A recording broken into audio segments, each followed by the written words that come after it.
Here we discuss the post-main sequence star clusters, which are the globular clusters. So in the sky we can see the compact and spherical collections of stars. So these are the astronomical grouping of stars that contain many of the post-main sequence stars. That means millions of post-main sequence stars. അപ്പോൾ ഇതിൽ main sequence സ്റ്റാർസും ഉണ്ടാകും post main sequence എന്ന് പറഞ്ഞാൽ main sequence കഴിഞ്ഞ് red giant സ്റ്റേജിലേക്ക് super giant സ്റ്റേജിലേക്ക് എത്തിയ സ്റ്റാർസും ഉണ്ടാവും. അപ്പൊ അതിൽ കൂടുതലും പോസ്റ്റ് മെയിൻ സീക്വൻസ് സ്റ്റാർസ് ആയിരിക്കും. So അങ്ങനെയുള്ള compact spherical collections of stars are called globular clusters. So these clusters are known as globular clusters. These globular clusters contain metal poor stars. Hydrogen helium ഉണ്ടാവും, മെറ്റൽസിന്റെ ഒരു 1% നമ്മൾ പറയുന്നു, അതിന്റെ content കുറവായിരിക്കും. അപ്പൊ less than 1% very very very small എമൗണ്ടിലേ ഉണ്ടാവുള്ളൂ. And they are usually found in spherical distribution around the galactic center at a radius of about 200 light years. So galaxies in the center ലാണ് globular clusters കൂടുതലായിട്ട് കാണും. So the number of globular clusters increases significantly when we go to the galactic center. So galactic center like പോകുന്തോറും the total number of globular clusters increases. So that shows that if a particular constellation which is located in a direction towards the galactic bulge, galactic center എന്ന് പറയുമ്പോൾ ഗാലക്സിയുടെ ബൾജിൽ ഉള്ള ഒരു constellation എന്താ നിങ്ങൾക്കറിയാം, രാശി. അപ്പൊ അതില് there is a high concentration of globular clusters. So examples of such constellations are Sagittarius and Scorpius. Okay. So the origin and the evolution of the globular clusters is very different from that of an open or galactic cluster. നമ്മൾ already open or galactic cluster discuss ചെയ്തിട്ടുണ്ട്. But the origin of the globular clusters is different. So we have already seen that all the stars in a globular cluster are very old. അപ്പോൾ മിക്കവാറും stars post main sequence ആയിരിക്കും, main sequence കഴിഞ്ഞ സ്റ്റേജിലായിരിക്കും. So the star earlier than a G or F type star will have already left the main sequence. earlier stars എന്ന് പറഞ്ഞാൽ അതിനേക്കാളും temperature കൂടുതലുള്ള ജിയെക്കാളും, അതായത് O, B,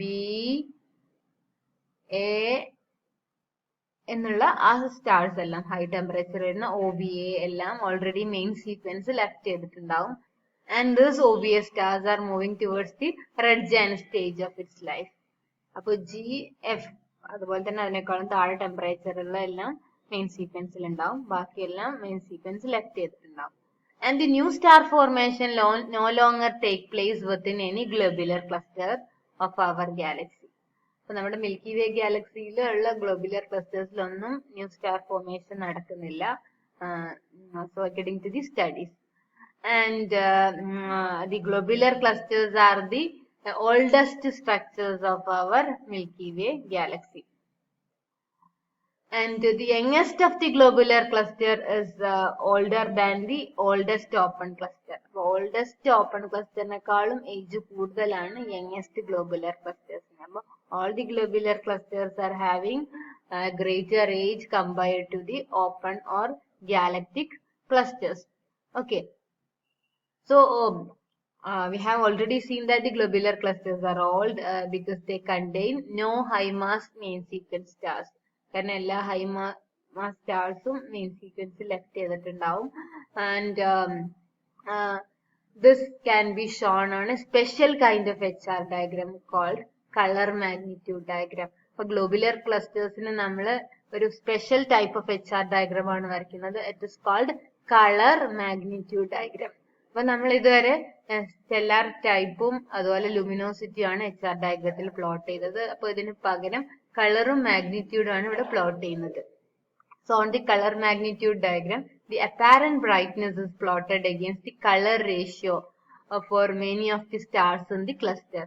So apparent magnitude ആണ് ഇവിടെ പ്ലോട്ട് ചെയ്തിരിക്കുന്നത്. അപ്പാരന്റ് മാഗ്നിറ്റ്യൂഡ് അല്ലെങ്കിൽ അബ്സല്യൂട്ട് മാഗ്നിറ്റ്യൂഡ്. കാരണം എല്ലാ സ്റ്റാർസും ഒരു ക്ലസ്റ്ററിലുള്ള എല്ലാ സ്റ്റാർസും ഒരേ ഡിസ്റ്റൻസിലായിരിക്കും. അപ്പൊ അപ്പാരന്റ് മാഗ്നിറ്റ്യൂഡ് ചെയ്ത് കഴിഞ്ഞാലും അബ്സല്യൂട്ട് മാഗ്നിറ്റ്യൂഡ് ചെയ്ത് കഴിഞ്ഞാലും സെയിം റേഷ്യോ പ്രൊപ്പോർഷണൽ ആയിരിക്കും. കാരണം ഒരു ക്ലസ്റ്ററിൽ എടുക്കുമ്പോൾ എല്ലാ സ്റ്റാർസും they are approximately same distance from the earth. Okay, അപ്പൊ അതുപോലെ തന്നെ ഇവിടെ ഈ ആക്സിസിൽ നമ്മൾ സ്റ്റാർ ടൈപ്പിന് പകരം ദി കളർ റേഷ്യോ BB/BB, അതായത് നമ്മള് ഫിൽറ്റേഴ്സ് വെച്ചിട്ട് ഈ മാഗ്നിറ്റ്യൂഡ് പറഞ്ഞിട്ട് ബ്രൈറ്റ്നെസ് പറഞ്ഞിരുന്നു. Brightness through B filter. അപ്പൊ അതിന്റെ റേഷ്യോയും അബ്സല്യൂട്ട് മാഗ്നിറ്റ്യൂഡും ആണ് പ്ലോട്ട് ചെയ്തിരിക്കുന്നത്. Okay, and the color ratio of the star can tell you the surface temperature. അപ്പൊ stellar type പറയുന്നത് പോലെ തന്നെ ഈ കളർ റേഷ്യോയും സർഫസ് ടെമ്പറേച്ചറിന് ഡയറക്ട്ലി പ്രൊപ്പോർഷണൽ ആണ്. അപ്പൊ കളർ റേഷ്യോ ഇൻക്രീസ് ചെയ്യുമ്പോൾ സർഫസ് ടെമ്പറേച്ചർ ഡിക്രീസ് ചെയ്യാണ്. ഓക്കെ, അപ്പോ നമുക്ക് നേരത്തെ പോലെ തന്നെ ഇവിടെ സർഫസ് ടെമ്പറേച്ചർ നമുക്കറിയാം അബ്സല്യൂട്ട് മാഗ്നിറ്റ്യൂഡും അപ്പാരന്റ് മാഗ്നിറ്റ്യൂഡും ഇവിടെ പ്ലോട്ട് ചെയ്യാം. Because all the stars in the cluster are at the same distance. അപ്പൊ ഇതിന്റെ ലൂമിനോസിറ്റിയുടെ ഒരു മെഷർ എന്തായിരുന്നു? ഇപ്പൊ ലൂമിനോസിറ്റി വേഴ്സസ് ടെമ്പറേച്ചർ തന്നെയാണ്. അതുകൊണ്ടാണ് ഇതിനെ HR ഡയഗ്രം എന്ന് പറയുന്നത്. Okay, so we have seen that since all the stars are in the cluster at the same temperature, their relative brightness can tell you the relative luminosities. So this is the color magnitude diagram of a globular cluster M3 എന്ന് പറയുന്ന globular ക്ലസ്റ്ററിന്റെയാണിത്.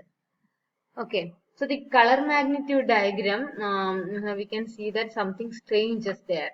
So that means the upper half of the main sequence has disappeared. So that means that all the high mass stars in the globular cluster have evolved into red giants a long time ago.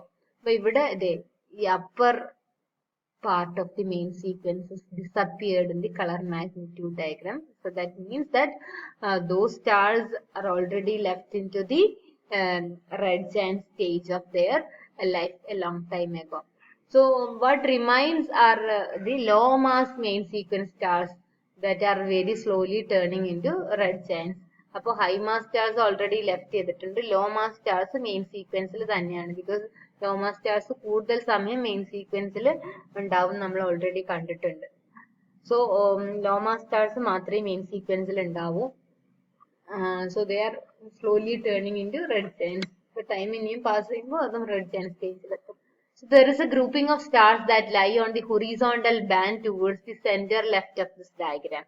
So this is called the horizontal branch, and the stars in the area is called the horizontal branch stars. അപ്പൊ ഈ ഭാഗത്തുള്ള ഈ സ്റ്റാർസിനെയാണ് horizontal branch എന്ന് പറയാ, ബ്രാഞ്ചിനെയാണ്. And the stars in this area is called horizontal branch stars.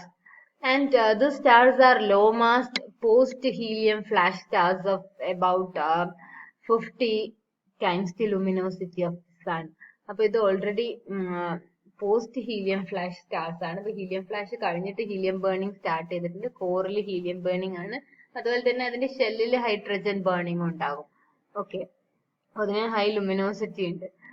അതുപോലെ തന്നെ ടെമ്പറേച്ചറും ഉണ്ട്. But in future the stars will move back towards the red giant region as the fuel is finished. അപ്പൊ ഈ രണ്ട് processes complete ചെയ്യുമ്പോൾ അത് again അതിന്റെ temperature കുറഞ്ഞ് റെഡ് ജയന്റ് സ്റ്റേജിലേക്ക് മാറുന്നു. അപ്പൊ ഇവിടെ ഇപ്പൊ ഈ ഭാഗത്താണ് ഇപ്പൊ റെഡ് ജയന്റ് ഈ സ്റ്റേജിലെന്നറിയാം. സോ ടൈം പാസ് ചെയ്യുമ്പോൾ ഈ ഹൊറിസോണ്ടൽ ബ്രാഞ്ച് ഇതേ റൈറ്റിലേക്ക് പോയിട്ട് റെഡ് ജയന്റ് റീജിയനിൽ എത്തിച്ചേരും. And a star that has had its surface temperature and visual magnitude determined is represented by a black dot. അപ്പോൾ ഇതിലുള്ള ഓരോ ഡോട്ടും ഓരോ സ്റ്റാറിനെയാണ് റെപ്രസെന്റ് ചെയ്യുന്നത്. അതിന്റെ ടെമ്പറേച്ചറും നോൺ ആണ്, മാഗ്നിറ്റ്യൂഡും നോൺ ആണ്. So all the stars in the M3 lie at the same distance from us, approximately 30,000 light years. So their magnitudes are direct measurement of their luminosities. അപ്പോൾ ഓരോ സ്റ്റാറിന്റെയും മാഗ്നിറ്റ്യൂഡ് ഇതിലേക്ക് y ആക്സിസിൽ plot ചെയ്താൽ കിട്ടും, surface temperature x ആക്സിസിൽ plot ചെയ്താൽ കിട്ടും. So, and this all the stars are at the same distance. So these are proportional to the luminosity of the star. And the very practical use of this type of HR diagram is to determine the age of the star cluster. Star cluster എങ്ങാണെങ്കിൽ all the stars, most of the stars are on the main sequence. അപ്പോൾ ഒന്നോ രണ്ടോ stars മാത്രമേ main sequence left ചെയ്തിട്ടുണ്ടാവുള്ളൂ ഒരു young star cluster. But as the cluster ages, the star will move away from the main sequence, with high mass, high luminosity stars being the first to become red giant stars. അപ്പോൾ star age ചെയ്യുമ്പോൾ അതിലുള്ള high mass, high luminosity stars പെട്ടെന്ന് തന്നെ main sequence വിട്ടിട്ട് അത് red giant stage-ലേക്ക് എത്തും. So, and as the time passes, the main sequence will get increasingly shorter. So, time increase ചെയ്യുന്നതിനനുസരിച്ച് main സീക്വൻസിന്റെ സൈസ് ഇങ്ങനെ കുറഞ്ഞു വരും. ആദ്യം ഇത് മുഴുവൻ ഉണ്ടായിരുന്നു, ടൈം പാസ് ചെയ്യുന്നതിനനുസരിച്ച് മോർ സ്റ്റാർസ് റെഡ് ജയന്റ് സ്റ്റേജിലേക്ക് എത്തിച്ചേരും. അങ്ങനെ ഈ മെയിൻ സീക്വൻസിന്റെ ലെങ്ത് കുറഞ്ഞു കുറഞ്ഞു വരും.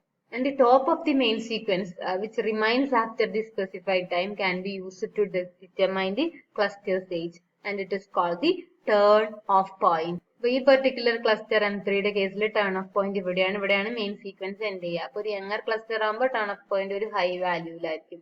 This turn off point can determine the age of the globular cluster. And the stars that are at the turn off point are those stars they are just exhausting their hydrogen in their core. അപ്പോൾ ഈ എൻഡിലുള്ള stars എന്ന് പറഞ്ഞാൽ അത് main sequence leave ചെയ്യാൻ wait ചെയ്യുന്ന stars ആണ്. അതുകൊണ്ട് തന്നെ അതിൽ ഹൈഡ്രജൻ ഫ്യൂഷൻ കംപ്ലീറ്റ് ചെയ്യാൻ പോവാണ്. അത് ഹൈഡ്രജൻ എക്സോസ്റ്റ് ചെയ്തിട്ട് കംപ്ലീറ്റ് ഹീലിയം ആയിട്ട് മാറാണ്. So therefore the main sequence lifetime of such stars is in fact the age of the star cluster. അപ്പോൾ അങ്ങനെയുള്ള എൻഡിലുള്ള സ്റ്റാറിന്റെ മെയിൻ സീക്വൻസ് ലൈഫ് ടൈം എന്ന് പറയുന്നത് സ്റ്റാർ ക്ലസ്റ്ററിന്റെ തന്നെ ഏജ് ആണ്. അതുപോലെ തന്നെ ഓപ്പൺ ക്ലസ്റ്റേഴ്സിന്റെയും HR diagram turn off points നമുക്ക് വരയ്ക്കാൻ പറ്റും. അങ്ങനെയുള്ള ഒരു ഡിഫറെന്റ് ഓപ്പൺ ക്ലസ്റ്റേഴ്സിന്റെ ടേൺ ഓഫ് പോയിന്റ്സ് ആണ് ഇവിടെ കാണിച്ചിരിക്കുന്നത്. ഇത് നമ്മൾ ഓൾറെഡി ഡിസ്കസ് ചെയ്തു തന്നെയാണ്. ഗ്ലോബുലർ ക്ലസ്റ്റേഴ്സ് അല്ല, ഓപ്പൺ ക്ലസ്റ്റേഴ്സ് ആണ്. Okay, so this is HR diagram of star clusters showing their turn of point. അപ്പോൾ ഈ ടേൺ ഓഫ് പോയിന്റ് അനുസരിച്ച് നമുക്ക് സ്റ്റാർ ക്ലസ്റ്ററിന്റെ ഏജ് ഡിറ്റർമൈൻ ചെയ്യാൻ പറ്റും. Okay, so for example, this time for turn of point is shown as a horizontal line. അപ്പോൾ the sun in the turn of point that 10 to the power sun ഇപ്പോഴത്തെ position ആണ് ഇത് represent ചെയ്തിരിക്കുന്നത് 10 to the power 10. Okay, അപ്പൊ അത്രയും years ആണ് സണ്ണിൻ്റെത് വരുന്നത്. നോക്കിക്കേതാ ഇവിടെ ഈ സ്റ്റാറിന്റെ ഒക്കെ ഈ പോയിന്റിൽ എത്തുമ്പോൾ അത് ടേൺ ഓഫ് ആണ്. ഇത് മെയിൻ സീക്വൻസ് വിടുകയാണ്. അപ്പോ